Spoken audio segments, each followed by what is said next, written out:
Police were called to a daycare center where a 3-year-old was resisting arrest. That's stupid but funny. I actually, along those lines, I used to be a substitute teacher, and I actually saw a kidnapping once. It's true. I was substituting 3rd grade. He fell asleep in the front row. But it's about as good, all right? It's about as good. Listen, I don't know if you realize this, my viewing audience, but all these origami things, all they've really been is an audition to write one-liners for this particular calendar company. I'm kidding. I'm kidding. It's not what they are at all. They're a form of algorithmically savvy red pillery, if you will. But anyway, today I want to make a little funky star pyramid thing that looks like an alien might pop out of it, just for the heck of it. It'll be some fun. I just like this geometric shape. Now, you've probably heard of a concept called sacred geometry, and I'm going to explain to you what that is to a certain extent here today. Sacred geometry, well, it's a term that, again, as with so many of the things we cover on this channel, it's a term that has connotations which may not necessarily represent reality. Triangles, squares, rectangles, circles, how they work together. There is a sacred geometrical aspect to reality, and the Mandelbrot set actually revealed that to us back in the day. Mandelbrot, at the dawn of computers, used a calculation involving imaginary numbers to plot graphs, then ended up making these amazing geometrical shapes today that they're known as fractals. They used to be called numbers, monsters in numbers, because the data indicated that there was some huge hidden something or other that just wasn't visible or perceivable without a modern means of crunching huge data sets. But when you crunch these huge data sets using a computer, endless infinite images develop which exist built into numbers. They're in the background of numbers. Math itself has a design quality to it. You might call it the language or fingerprint of God, because numbers mathematically exist regardless of perception.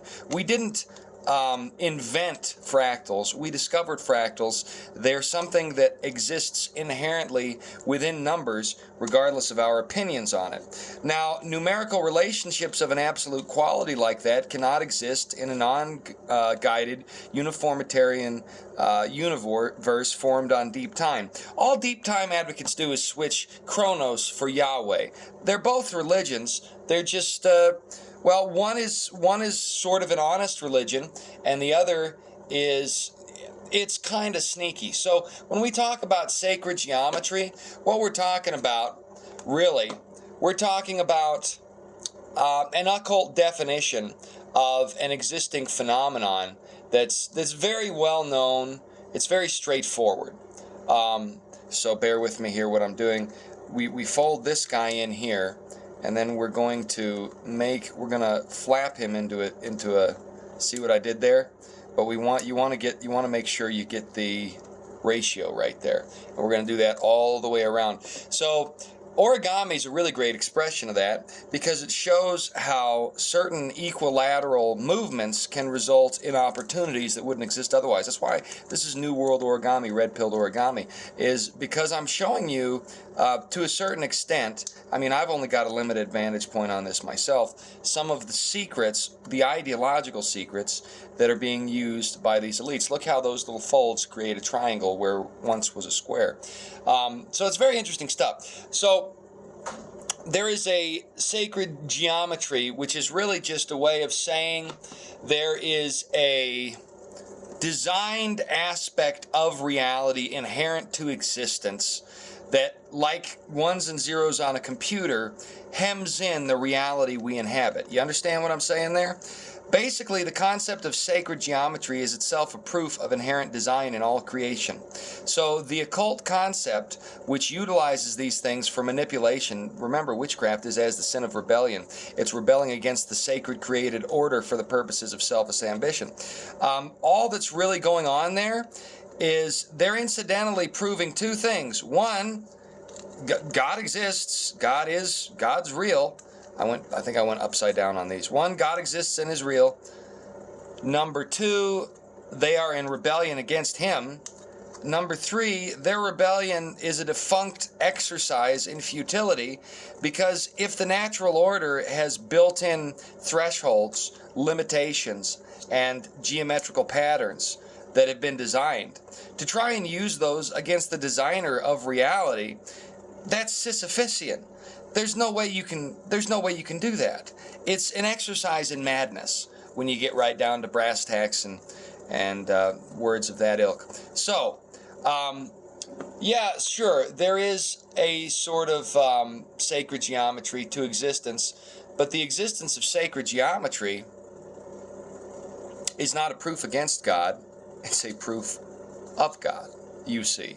You see, the people try to pretend like the reality does not exist, but you give the people an ideological quaalude, and the government's occult ideology utilizing a lack of understanding among the mainstream people. Ultimately, what it does is it's like roofing society from the top down. A trusted group, the leaders of our society, which we are taught from kindergarten to trust and revere, actually lying to us. I mean, that's the best way to do a con. You know, if you're a child, your parents lie to you, how are you going to notice that? You're not. You're SOL, brah.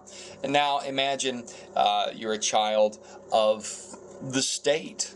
What happens then if you're a child of the state? Well, you're in double trouble, baby, because you believe them like a parent, and they look at you like cattle. Unless you're the Judas goat that draws in all the other chattel to the slaughter or the shearing, you're not going to have any advantages. You're not going to have any advantages unless you're a nasty, nasty Renfield. You shouldn't be a nasty, nasty Renfield. So now we're making the box here, and this box looks to me a little bit like something from the Alien movies when it's done, like something's going to jump out at you. Watch, I'm going to make it 3D here. So you do that, and then you pop it out here.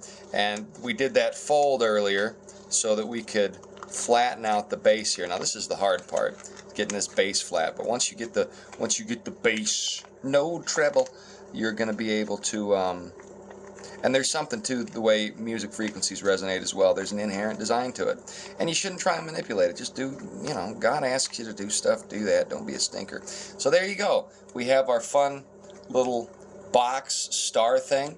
And you can close these up if you want. So you've got a weird little kind of a pyramid shape, but it looks neat when it's open. And then you can put stuff in there. Look, there's a quarter in the box. All right, that's all for today.